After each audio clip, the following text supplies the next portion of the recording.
Good morning, guys. Thank you for joining in. So today we are going to start our lesson in Module 4, Lesson 11. So like as usual, before we begin our lesson, I would like for you to take a moment and say thank you to your friends and family, and give your parents or guardian or whoever is next to you, give them a hug, because you guys might not understand, but they're going through a lot of worries, a lot of stress. So take a moment and give them a hug, because it will make them happy. It will also make them understand that you're there for them. So go ahead, take a moment and do that. Let's go to the next slide. Our objective for this lesson is to represent decomposition for numbers 6 through 8 using horizontal and vertical number bonds. And like previous lessons, these are the materials you'll be needing for today's lesson, which includes loose leaf papers, something to write with. You will need a math book. You will also need a number bond chart. You'll need toys, bottle caps, pennies, or anything that you can find around the house, as long as you have 8 pieces of them. So before we begin to our application problem, let's look at the terms horizontal and vertical. Horizontal simply means when something goes side to side. Like for example, you see the snap cubes are lined up this way, from right to left, from side to side. So another great way to figure out what horizontal is, take your hand and put it right across. So you know this means that it's horizontal. Now, vertical is when a picture or an object that goes up and down, just like right here. So try putting your arms and hands up and down, like straight like a line. That means it's vertical. So today we're going to do number bond in horizontal and vertical in our problem set. So this is our application problem for the day. At this time, if you want, you can use your hands to figure out, but I need you to take out your number bond chart. If you picked up the material from school, you should have a number bond chart. If you do not, just take out a piece of paper, draw a circle, draw 2 arms sticking out from the circle, and then draw 2 circles underneath the each line or each arm, and then you will have your own number bonds. So I will read out the application problem. Let's follow along and we'll do it together. Chase has 5 toy cars. Draw Chase's cars. Christabella has 3 toy cars. Draw a picture to show her cars too. How many cars do they have together? Can you show the number bond to go with a picture? So we have 2 parts to this application problem. 1, you have to draw a picture. 2, you have to draw a number bond. So let's read it again. Chase has 5 toy cars. Draw Chase's cars. Christabella has 3 toy cars. Draw a picture to show her cars too. How many cars do they have together? Can you show the number bond to go with the story? So, as I have stated in class, if you do not know how to draw cars, that's okay. We can do circles. In math, you don't need to draw an exact picture. I don't know how to draw cars, so I will be drawing circles. So I know Chase has 5 toy cars. I will draw blue circles. 1, so this is 2, 3, 4, 5. These 5 circles represents Chase's 5 toy cars. So now let's draw Christabella's toy cars, and I will be using red circles. 1, 2, 3. So Christabella has 3 toy cars. So we have to figure out how many toy cars are there all together. So let's just count the picture. 1, 2, 3, 4, 5, 6, 7, 8. So we know the answer is 8. They have 8 cars together. So at this time, please take out your number bond chart, and we are going to do the number bond in this problem. So we know, first thing first, we have 5 cars. Oh, okay. I will do Cristobella's cars first. We have 3 cars for Cristobella, so I have 3 cars right here. Now Chase has 5 cars, so I'll do 5. So you know that these two are the parts, right? Because the arm is going to the hole, and this is the hole. So we know 3 and 5. At this time, you can use your hands that we've been using for previous lesson. So please put up 3 fingers in one hand and 5 fingers on the other hand, and count with me. 1, 2, 3, 4, 5, 6, 7, 8. So we know they have 8 cars together. Beautiful. At this time, please put the number bond chart away and take out your materials. Anything that you have, whether it's bottle caps, whether it's pens, pencils, anything of that 8. So for today's lesson, I want us to do it together, right? You have everything aside except for the materials that's in front of you. At this time, please take out 5. I have cubes, so I will use cubes. If you have pencils, markers, crayons, whatever you have, take out only 5 of them. We need to make a total of 8. So I already have 5, right? You can even, if you don't have materials, guess what? It's still okay because you can use your fingers. So you have 5 and you need to get to 8. How many more do you think you will need? So I'm going to count on from 5 all the way up to 8 because we're building 8 to see how many more do I need. I have 5, 6, 7, 8. So on my other hand, I only have 3 fingers out, which means that I just need 3 more cubes. Excellent. So now please put 8 of your objects together, and you're going to find a different way to make 8. So I'll give you a minute to figure out a way you can make 8. I'll do mine and you'll do yours. So mine is, I have 1, 2, 3, 4. So I broke my 8. One part is 4 and the other part is also 4. So now I want you to check with me to see if I have 8 or not. So please take out 4 fingers in one hand and 4 fingers on the other hand, so we'll count on. We already have 4, so I just need to count on from 4. So it's 5, 6, 7, 8. So it's for sure it's 4 plus 4 is 8, or 4 and 4 is 8. So now I have 1, 2, 3, 4, 5, right? I need to make 7. So I have 1, 2, 3, 4, 5. How many more do you think I need to get to 7? Can someone please raise their hand and tell me? Cartier, can you please tell me how many more do I need? Excellent, Cartier. I need exactly 2. So I know that's 1, 2, 3, 4, 5, and I added 2 more, 6, 7.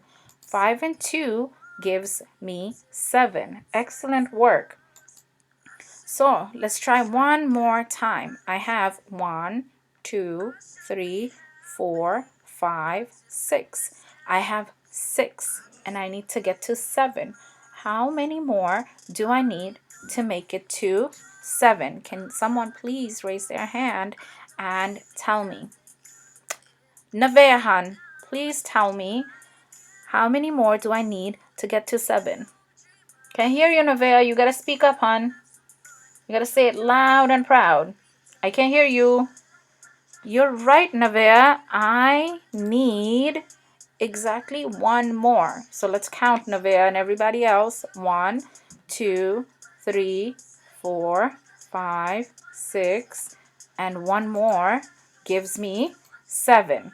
So this is the next slide, and you will see a bunch of number bonds. I will post up right now, and we're going to figure out. This is a review for us. So remember what I said. In this problem set, the number bonds, the position of it will change. So before we go to our problem set, let's label our number bonds. At this time, please just take out your number bond chart. You do not need any writing implements like pencils, markers. You don't need any of the other objects, you know, to up to 8 that I have talked about, like beans or bottle caps or anything of that. All you need is a marker and your number bond chart, and that's it. So please make sure your number bond looks like my number bond right here. Okay, so we know that P is for part, right, and W is for whole. And this, the way we know is the arm is sticking out of the arm is sticking out of the hole. Make it into 2 parts. So at this time, I want you to work on this one. Change your number bond to make sure it looks like this. Now I want you to use your dry erase marker or a pencil, if you did it on your loose leaf paper, to label which one is a whole, which one is a part, and I will do the same.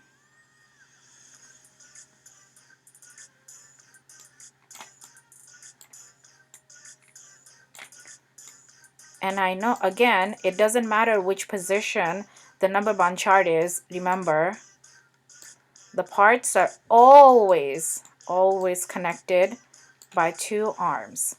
So at this time, please change your number bond to match my number bond in green circle, right? This is what we are most familiar with. So we know that this is the part and this is the whole, right? Oh, Nicholas, you are absolutely correct. I made a mistake. This is not how you label the whole and the part. Why, Nicholas? Why is this wrong? Can you please tell me why is this wrong? Oh, you told me the parts are connected by 2 arms. So technically, I'll use a red this time because I'm fixing it. This is the whole and this is the part. Good paying attention, Nicholas. I was just trying to trick you guys to see if you're really paying attention or not. But I'm glad you guys are. So let's do the last one, pink. So please make sure to erase your number bond chart and position your number bond to match my number bond in the pink circle. So let's label the parts with a P and whole with a W. So please look at the number bonds over here carefully, because in our problem set, our positions of number bond is not going to look exactly the same. They will try to trick you by putting number bonds in, putting the whole in different position, right? And I'm gonna tell you which one is. So this over here, it's called a horizontal, right? So I'm going to label it. This is a horizontal number bond, right? And this over here, it's called right here. These two, the ones that I'm connecting with this blue crayon, it's called vertical. Vertical. Because the number bonds are going up and down. And the ones that I'll be connecting with my red marker, which is these two, are called the horizontal. What is it called? Remember, when the number bonds go side to side, like these two, are called a horizontal number bond. And the number bonds that go up and down, like the ones that I'm showing right here, these are called vertical number bonds that are going up and down. Let's move on to the problem set. Remember, parents, first thing first, we write our name and the date. So today I'm going to write my name. And today is 3-31-2020. This will allow me to log in your work. Please make sure that you are doing problem set number 11. Again, it's problem set 11. And this work is only for the students who have the book. And this is the page you're submitting to your respective teacher via text message. Let's read the direction. These squares represent cubes. Draw a line to break the sticks into two parts. Complete the number bond and the number sentence. Again, these squares represent cubes. Draw a line to break the stick into two parts. Complete the number bonds and the number sentence. So you can use pencils to shade them in. If you want to use two different crayons, you can do that as well. But I'm just going to break them using my pencil. So I already know that I have 6 cubes here because they already gave us the clue. 1, 2, 3, 4, 5, 6. They said the whole is 6 already. They gave you that. So I'm just going to break them apart right in the middle. So I have 1, 2, 3 in one side. And I have 1, 2, 3 on the other side. So I just have to fill out. 6 is 3 and 3. Right? 6 is 3 and 3. Parents, I just need you to do this one, the ones that I'm checking. This one and this one. If it's in the bottom, right here, this right here, it says on the back of your paper, draw a cube stick with some red cubes and blue cubes and draw a number bond to match. You do not, I repeat, please do not do this problem because this is same as what we have up here. So again, please do not do the bottom. All you have to do is the ones that I put a red check mark. This one, and this one. The problem set alternative. Again, I will write my name and today's date. And this is only for the students who does not have the book. So if you do not have the book, that's okay. This is for you. Remember, this is lesson 11. Color 4 cubes green and 4 cubes blue, and then fill in the number bonds. Again, you can use the crayons if you want. If you do not want to, that's okay. You can just shade them with your pencil. So they already give you direction, 4 green and 4 blue. I don't have green on me right now, so I'm going to color 4 red. 1, 2, 3, 4, and rest of them I'm going to leave it blank, right? So let's count how many altogether I have. 1, 2, 3, 4, 5, 6, 7, 8. 8. Since I already colored 4 red, I am just going to do 4 red and 4 white. So I know 8 is 4 and 4. Please make sure parents look at your number bond to see where is the whole and where is the parts, because it's not the same thing that we have been doing. At this lesson, even though it looks a bit repetitive with the numbers, the whole objective of this lesson is to figure out our horizontal number bonds and vertical number bonds using math story problems. So please make sure you do all the work and show in the picture message how you did it. That's number one. And number two, please be careful. Again, please be careful of where the position of the number bond is, whether it's a vertical number bond, whether it's a horizontal number bond. And this page, again, is only for the students who does not have the math book. At this time, this is a shout out time. So when I say young geniuses, you will say, "Ow!" The two young geniuses that I have shouting out today, one is Layla. My beautiful Layla is doing math, and mommy has also stated that she enjoys the videos. And my second young genius is my handsome Conscious, who looks like he's so much into math and he's concentrating, and I have gotten his work. So thank you so much, guys. I really, really appreciate it. I appreciate the parents sending me these photos so I can shout them out. But thank you so much. I miss you guys and hope to see you soon. Bye.